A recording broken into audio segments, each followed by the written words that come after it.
이 시간 하나님의 말씀 사도행전 23장입니다. 사도행전 23장 12절 말씀부터 35절 말씀까지 오늘 본문이지만 12절로 16절 말씀까지만 제가 봉독을 하겠습니다. 사도행전 23장 12절로 16절 말씀까지 제가 봉독을 합니다.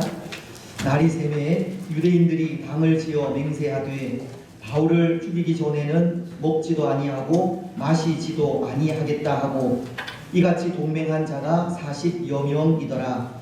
대제사장들과 장로들에게 가서 말하되 우리가 바울을 죽이기 전에는 아무것도 먹지 않기로 굳게 맹세하였으니 이제 너희는 그의 사실을 더 자세히 물어보려는 척하면서 공회와 함께 천부장에게 청하여 바울을 너희에게로 데리고 내려오게 하라. 우리는 그가 가까이 오기 전에 죽이기로 준비하였노라 하더니 바울의 성질이 그들이 매복하여 있다함을 듣고 와서 영내에 들어가 바울에게 알린지라. 오늘 우리가 살아가는 삶은 결코 평탄한 삶이 아닙니다. 우리가 살아가는 삶의 기대는 늘 위기와 고난과 환난이 도사리고 있기 때문입니다.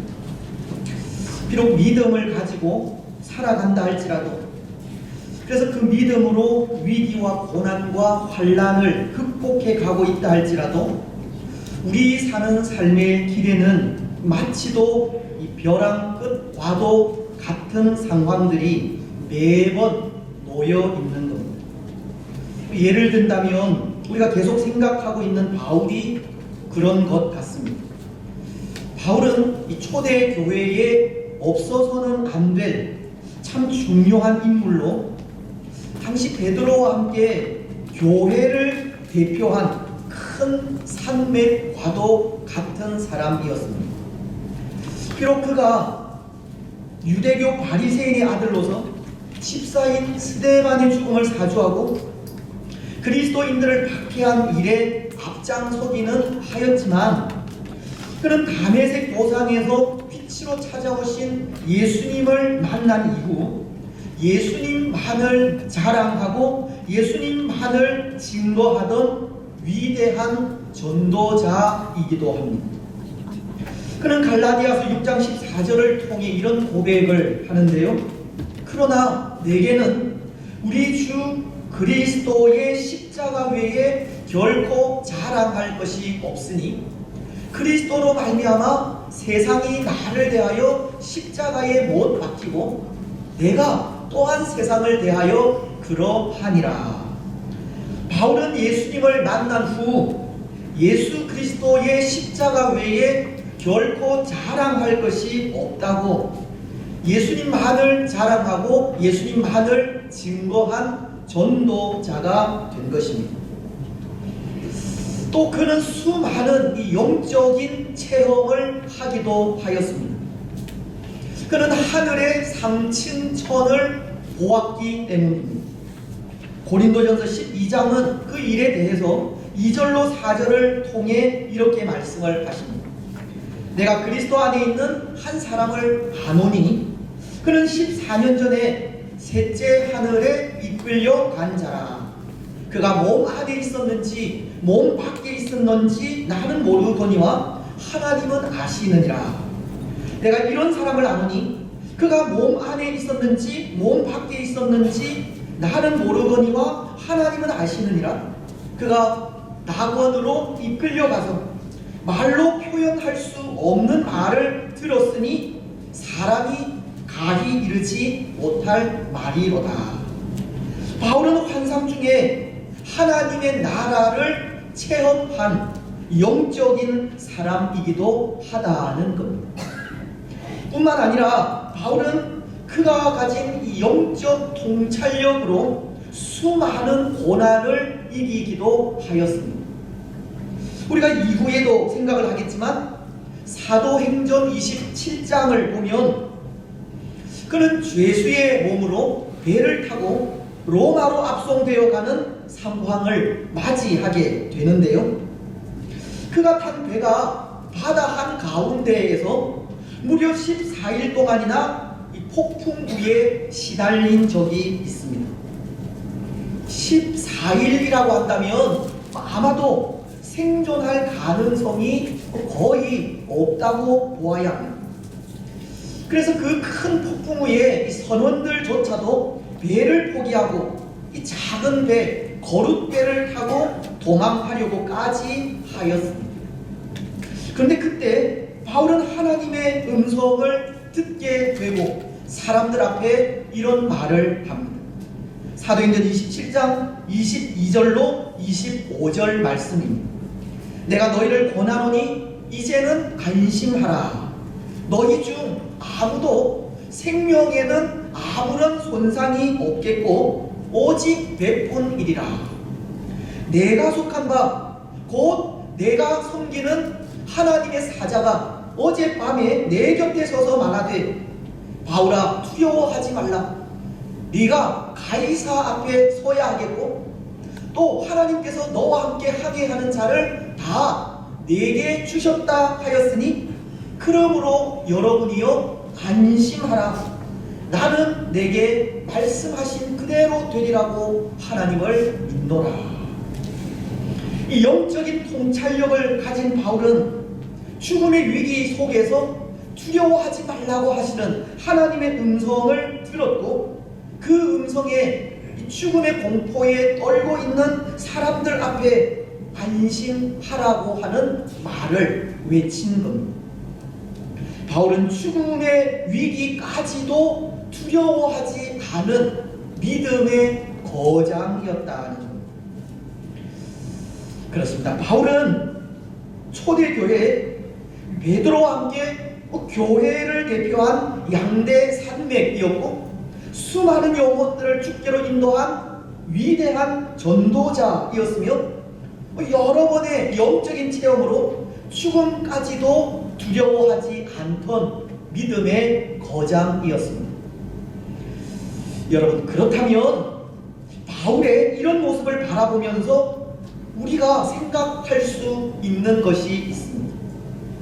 모진 위기와 고난을 영적 힘으로 견뎌낸 바울에게 이제 더 이상 고난은 없어야 한다는 겁니다.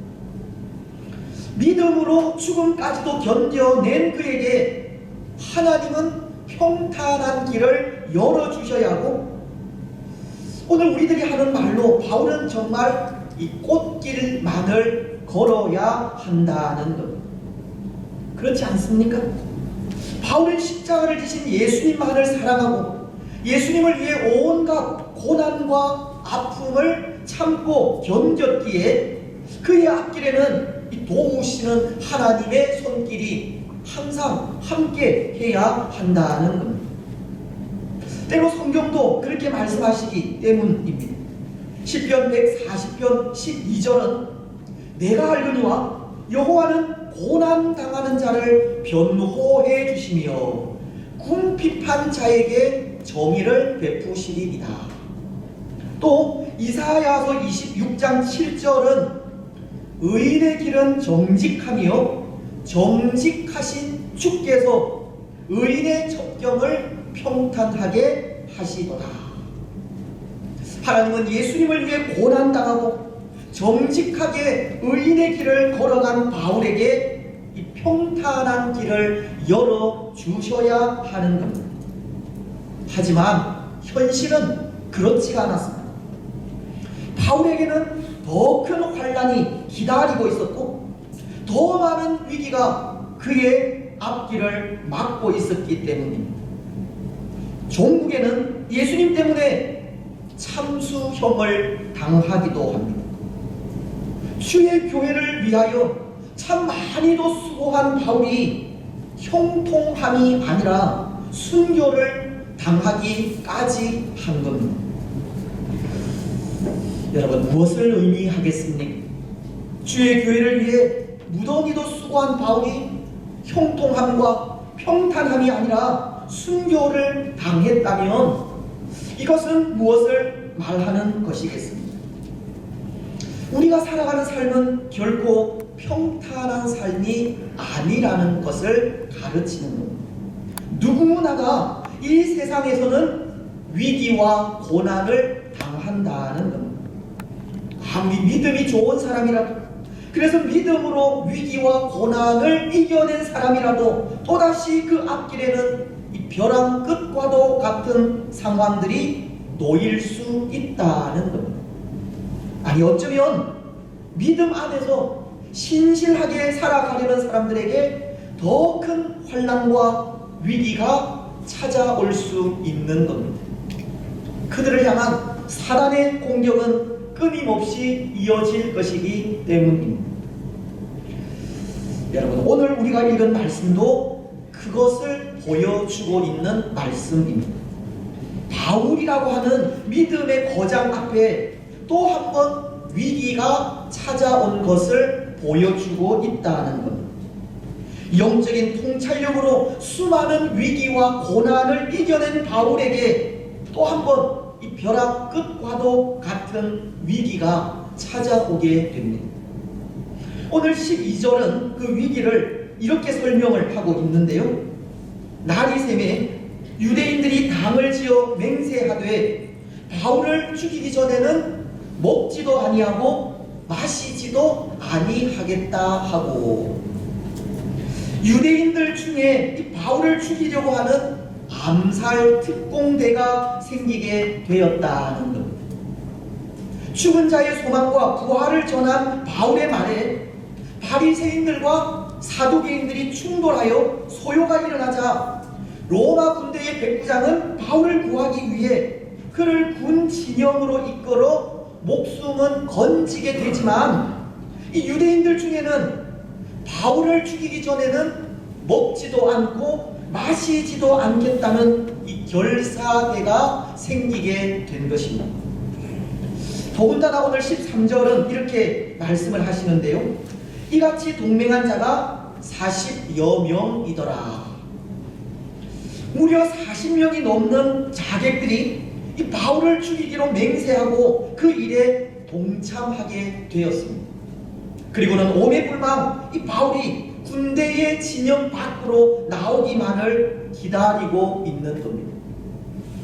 여러분, 이제 바울은 홀로 군대 진영 밖으로 나올 수 없는 처지가 되었습니다. 예루살렘 시내를 마음껏 활보할 수도 없게 되었습니다. 예루살렘 곳곳에는 바울을 죽이려는 자객들이 숨어 있었고, 그가 눈에 띄기만 하면 정말 지도 새도 모르게 암살을 당할 위험에 놓이게 되었기 때문입니다. 바울은 그의 삶에 또 한 번의 큰 위기를 당하고 있는 겁니다. 예수님을 위해서 살려고 하는 그 바울의 삶은 결코 평탄한 삶이 아니었고, 그 가는 길은 또다시 이 죽음과도 같은 벼랑 끝으로 내몰리게 되었습니다. 여러분, 오늘 또 한 번의 이 위기를 바울은 어떻게 극복해 갈 수 있겠습니까? 또 하나님은 바울이 당한 이 벼랑 끝과도 같은 위기를 어떻게 벗어나게 하시겠습니까? 지난 주일 우리가 생각한 말씀으로는 하나님께서 바울에게 주신 지혜로 사내들인 공회의 위기를 벗어나게 하셨고, 그 이유가 이곳 예루살렘에서 담대히 복음을 전한 것처럼 로마에서도 복음을 전하게 하기 위한 목적 때문이라는 말씀을 드렸는데요. 사내들인 공회의 그 위기에서 벗어나기가 무섭게 또다시 암살 특공대로 인해 위기에 빠지게 되었다면, 바울은 이 위기를 어떻게 극복해 가야 하겠습니까?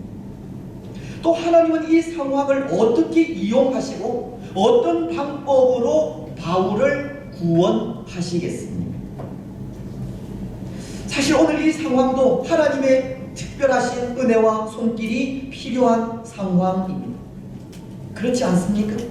지금 40여 명의 자객들이 바울을 죽이기로 맹세하고 먹지도 마시지도 않고 예루살렘 곳곳에서 바울을 기다리고 있는 상황이기 때문입니다.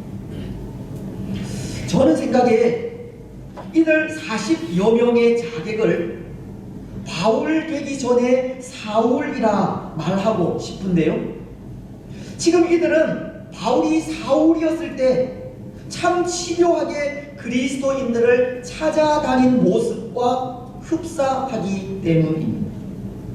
그래서 바울은 이후에 그가 사울이었을 때를 회상하면서 이렇게 고백하지 않습니까? 디모데전서 1장 13절 상반절을 통해서는 내가 전에는 비방자요 박해자요 폭행자였으나, 그리고 디모데전서 1장 15절 하반절을 통해서는 죄인 중에 내가 괴수니라. 바울은 사울이었을 때 비방자요 박해자요 폭행자로서, 또 죄인 중에 괴수로서 스데반의 죽음을 사주하고 대제사장에게 믿음의 사람들을 박해하기 위한 공문을 받아들게 된 것입니다.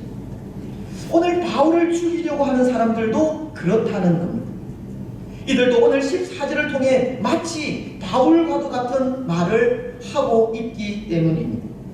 대제사장들과 장로들에게 가서 말하되 우리가 바울을 죽이기 전에는 아무것도 먹지 않기로 굳게 맹세하였으니, 이들 40여 명의 결사대는 바울 되기 전에 사울이었다는 겁니다. 이것은 오늘 바울에게 하나님의 특별하신 간섭이 필요하다는 것을 가르치는 겁니다. 그렇습니다. 오늘 바울이 당한 또 한 번의 위기는 또 한 번 하나님의 간섭하심이 필요하다는 것을 가르칩니다. 지금 이 순간 바울은 하나님의 은혜의 손길이 필요한 순간이라는 겁니다. 그래서 하나님은 또다시 이 바울을 간섭하고 있습니다.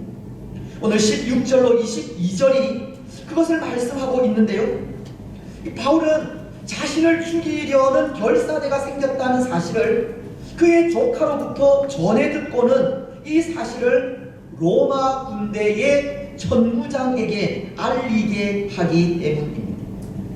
특히 그 말씀 중에 21절은 이렇게 말씀을 하십니다. 당신은 그들의 청함을 따르지 마옵소서. 그들 중에는 바울을 죽이기 전에는 먹지도 않고 마시지도 않기로 맹세한 자 40여 명이 그를 죽이려고 숨어서 지금 다 준비하고 당신의 허락만 기다리나이다.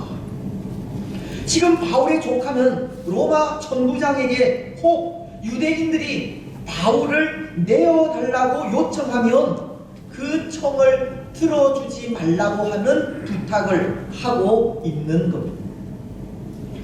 그런데 여러분, 이 바울의 조카가 천부장에게 이런 부탁을 한다고 이 바울의 위기가 사라질 수 있겠습니까? 로마의 천부장이 무슨 연유로 이 바울을 도울 수 있겠습니까?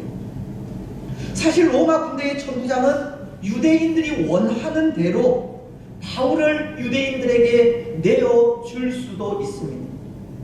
때로 로마 군대는 그들이 지배하는 사회에 이 질서만 유지하면 되기 때문에 굳이 유대인들의 문제를 간섭하여 분란을 일으킬 필요가 없었다는 겁니다. 로마의 천부장은 이 바울을 유대인들에게 내어줄 수도 있었던 겁니다. 하지만 오늘 로마의 천부장은 바울의 조카에게서 유대인들의 계획을 전해 들은 후 무언가를 준비하고 있습니다. 유대 총독인 벨릭스에게 바울을 안전하게 호송할 군대를 준비하는 일입니다. 그리고 총독에게 편지를 써서 로마 사람인 바울이 특별한 죄도 없이 유대인들에게 고난을 당하고 있다고 바울의 구원을 요청하는 일입니다. 23절로 29절이 그것을 전하고 있는데요, 그중 23절로 25절은 이렇게 말씀을 하고 있습니다.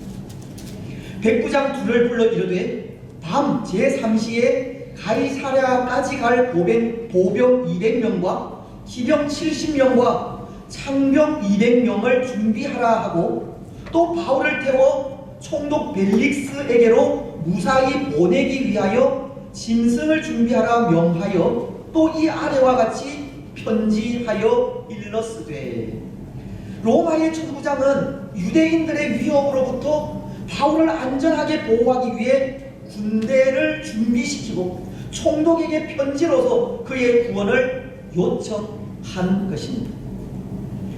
바울은 또 한 번의 위기를 로마 천부장을 통해서 벗어날 수 있게 되었다는 것입니다. 사랑하는 여러분, 오늘 이 모습을 통해서 우리가 느낄 수 있는 것이 무엇입니까? 이 상황을 통해서 우리는 무엇을 느낄 수가 있습니까? 하나님의 간섭하시는 손길입니다. 하나님의 백성들을 인도하시는 하나님의 섭리입니다. 때로 오늘 우리는 이 세상 속에서 또는 예수님 때문에 위기와 고난과 환난을 당할 수 있지만, 하나님은 그의 세밀하신 손길로 항상 그의 백성들을 보호하고 있다는 사실을 느끼게 되는 겁니다. 하나님의 도우시는 손길이 어떤 방법으로 찾아오든 항상 그의 백성들 가운데 있는 겁니다. 물론 오늘 로마의 천부장이 바울을 지키려 한 이유가 있다면 그것은 단 하나, 바울이 로마 시민권을 가졌다는 데 있지만, 하나님은 그것까지도 이용하시고 사용하셔서 그의 백성들을 지키시는 분임을 고백하게 되는 겁니다. 더군다나 저는 바울을 보호하시는 하나님의 방법, 즉 로마의 천부장이 보병 200명과 기병 70명 그리고 창병 200명을 준비하여 호위하기까지 유대인들의 위협으로부터 바울을 안전하게 보호하는 이 장면에 큰 힘을 얻게 되는데요. 왜냐하면 우리를 도우시는 하나님께서도 하나님의 군대를 동원해서 우리를 그렇게 보호하실 것이기 때문입니다. 수많은 천군 천사가 위기 속에 있는 우리를 하늘의 시민권자라고 하는 이유만으로 감싸 안으시고 그 위기로부터 건져 구원해 주실 것이기 때문입니다. 하나님께서 하나님의 백성된 우리들을 하늘의 불말과 불병거를 통해 보호해 주실 것이기 때문입니다. 구약시대 엘리사 때에도 그런 일이 있었지 않습니까? 열왕기하 6장을 보면 아람 왕이 북이스라엘이 수도인 사마리아 성을 공격하여 포위한 적이 있습니다. 그것을 본 엘리사의 사환이 큰 두려움을 느끼고 이제 우리가 어떻게 해야 하느냐고 엘리사의 도움을 요청하게 되는데요. 그때 엘리사는 두려워하지 말라고 하시면서 이런 기도를 드립니다. 열왕기하 6장 17절 말씀은 기도하여 이르되 여호와여 원하건대 그의 눈을 열어서 보게 하옵소서 하니 여호와께서 그 청년의 눈을 여시매 그가 보니 불말과 불병거가 산에 가득하여 엘리사를 둘렀더라. 아람 군대로 인해 위기를 맞은 북이스라엘에게 하나님은 불말과 불병거를 보내신 겁니다. 그리고 엘리사의 사환에게 이스라엘을 보호하고 있는 하늘의 불말과 불병거를 그 눈으로 똑똑히 보게 하신 겁니다. 그렇습니다. 사랑하는 여러분, 오늘 우리에게도 하나님은 불말과 불병거를 보내어 보호하십니다. 하늘의 수많은 천군 천사를 동원하여 우리가 당한 위험으로부터 벗어나게 하십니다. 오늘 우리가 예수님을 믿고 하늘의 시민권을 가졌다고 하는 그 이유 하나만으로 하나님은 우리를 도우시는 겁니다. 그것도 하늘의 수많은 천군 천사와 불말과 불병거를 동원하여 도우시는 겁니다. 오늘 우리는 우리를 도우시는 하늘의 천군 천사를 볼 수 있어야 하고, 우리를 둘러싸고 보호하시는 불말과 불병거를 볼 수 있어야 합니다. 특히 오늘 이 시대 우리가 당하고 있는 여러 가지 위기와 어려움, 시대적인 고통, 질병, 기독교인들에 대한 거부와 핍박 속에서 변함없이 우리와 함께 하시는 하나님을 볼 수 있어야 합니다. 때로 오늘 이 시대의 상황이 바울이 당한 위기와도 같은 위기의 때라면, 이때에도 하나님의 도우시는 손길이 변함없음을 고백하면서 하나님의 도우시는 손길을 더욱더 간구하며 나아가야 합니다. 여러분, 오늘 우리는 우리의 눈을 열어 우리를 도우시는 하늘의 천군 천사를 보게 해달라고 기도하시기 바랍니다. 우리의 눈을 열어 우리를 보호하고 있는 불말과 불병거를 보게 해달라고 기도하시기 바랍니다. 오늘 우리가 당할 수 있는 모든 위기의 순간에 우리를 도우시는 하나님의 손길을 느끼고 하나님만을 의지하게 해달라 기도하시기 바랍니다.